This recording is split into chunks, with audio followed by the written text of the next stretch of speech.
Coming up next, we will air a news conference held by representatives of the Libertarian Party responding to the drug summit held in Colombia.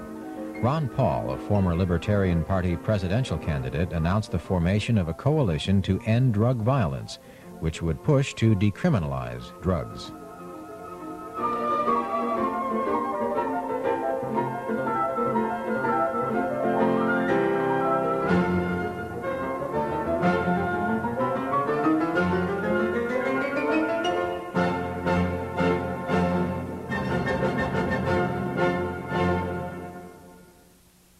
Good afternoon. My name is Nick Dunbar, Director for the Libertarian Party. It's my pleasure to introduce you to Dr. Ron Paul, who's Honorary Chairman of the Coalition to End Drug Violence, an organization committed to ending drug violence. We'll be holding a drug peace summit later on this summer. Also speaking will be Dr. Nancy Lord, a candidate for mayor in D.C. She's proposed model legislation to end the violence associated with drug use. Thank you for coming. Thank you, Nick, and it's nice to be here, and I welcome the press today. We all know that yesterday the President was in Colombia holding a summit on drugs. Yesterday, the Libertarian Party put a full-page ad in El Tiempo, a newspaper in Colombia that went to 250,000 people. This full-page ad took a position in contrast to what the administration has been taking. We believe that the drug problem is made much worse by our laws, and that the whole drug war is a hoax, has not done any good, and has made the problem much, much worse. It's been going on for many years now, and all the fanfare and all the talk and all the money being spent on the war on drugs will prove to be futile. The ad basically said that we can compare the prohibition of drugs today to the prohibition of alcohol. Once alcohol was prohibited from the free market, it went into the underground, and alcoholic consumption did not go down. Matter of fact, it went up. The quality of alcohol went down, and alcohol-related deaths went up. The ad, of course, was in Spanish. This is a copy of the full-page ad. We have a copy here today of the English translation of this particular ad. Our position as libertarians is that we have a very serious problem in this country. It's a serious drug problem. But it's a medical problem and it's a social problem. And that it cannot be solved with the military, it cannot be solved with the police, and it cannot be solved with the courts. And ever since 1914, when the drug laws came into existence in this country, we have done nothing but make the problem much worse.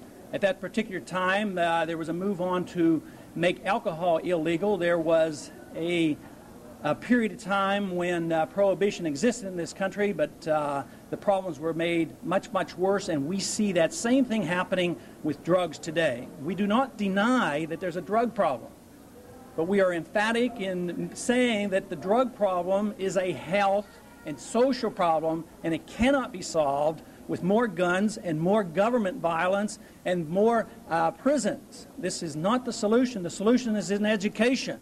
The solution is teaching people that the use of drugs is not good for them. Today, under educational programs, we see the decreased number of people using tobacco substances, and we see the introduction in alcoholic beverages such as low-concentrated beer and wines, which has been done voluntarily.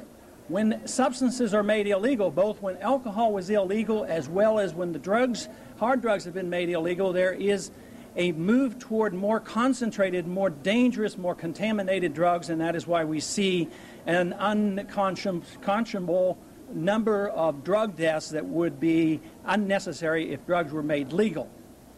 It is very important that the point is made that the obvious reason why we want to change the laws is to stop the violence. Today, because there's such profits in drugs, there's this tremendous emphasis on making money off the drugs. Today, because there is such a tremendous incentive, we can't even keep drugs out of the prisons. We could turn the country into a police state and we couldn't keep the drugs out because all it would do is build up the incentive. Things are starting to change. We are starting to see people who are reflecting the position that the Libertarians have taken for years. And for this reason, we are now asking for a coalition of individuals and groups to come together and meet by the end of summer to end drug violence. Anybody who's willing to talk about changing the laws, we want to bring them together. We are not having a meeting of only libertarians who say that the only thing you can do is totally decriminalize, but to bring together groups of people who will at least listen to the reasons why the laws have not worked. And when you look at what's happening in this country today, it is pretty clear that the ice is starting to crack. We've been leaning on it for a long time, but the ice is cracking, and individuals who have respect in the community are coming forth and suggesting that drug legalization may provide an answer. When you think of the former Secretary of State, George Shultz, coming out and admitting that he fought 2 drug wars, one under Nixon and one under Reagan, and he said they were failure, that we ought to reassess this. I think that it's time the American people woke up and decided to reassess the drug laws. We don't always have moderates, liberals, or conservatives taking these positions, or libertarians, because we see a conservative like Bill Buckley talking about legalization of drugs. We see the mayor of Baltimore talking about legalization of drugs, and several noted professors in the country who can defend their position in a very intellectual manner. So the time is right. The time is right for us to come together and start seriously talking about the repeal of prohibition. If we care about our children, if we care about the drug violence, if we care about the muggings that are going on in the street, it's time we decided that the prohibition of drugs has not worked and that this very serious problem can be dealt with. But if you look at this problem in context of what's really going on, possibly the problem isn't nearly as bad as some would have us believe.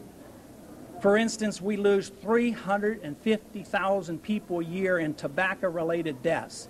Probably it's close to 6,000 or 7,000 from drugs. And these would be reduced if the drugs were made legal, and certainly we would reduce the crime deaths that are occurring in the streets for people fighting over the turfs on who will get to sell the drugs.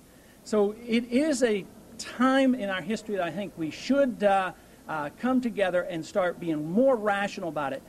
Alcoholic deaths, there's 125 to 150,000, but because it's socially acceptable, nobody says anything. And because we knew that prohibition of alcohol was a total failure, it has now been accepted that everybody can drink alcohol and it's not a big problem. Well, it is a big problem. Drugs are a problem, but in relationship to the other deaths, it is a much greater problem. That is, the alcohol and tobacco is a much greater problem. Can you imagine what the people of this country would think if a foreign nation who happened to have religious and political beliefs that tobacco was bad and it was banned to come to this country and decide to root out the tobacco plantations in this country? To root out the tobacco and burn the fields and plow them under? I mean, that is the rationale of us going and spending tens of billions of dollars around the world trying to eradicate drugs, and it will have nothing to do. They've been doing this for years, and it has nothing to do with the results. We need to teach people that drugs are bad and get them to decrease the demand. This can only be done in a free society through persuasion, never through the coercive, violent hand of government. You cannot solve the problem of drug violence with more violence. That is why we're calling for this coalition to end drug violence. And the meeting, again, will be held at the end of the summer to bring as many people together who share these views. Thank you very much. Open for any questions. Also, Nancy Lord, who is here with me, is also willing to take any questions on the local nature since she's a candidate for the mayor of Washington.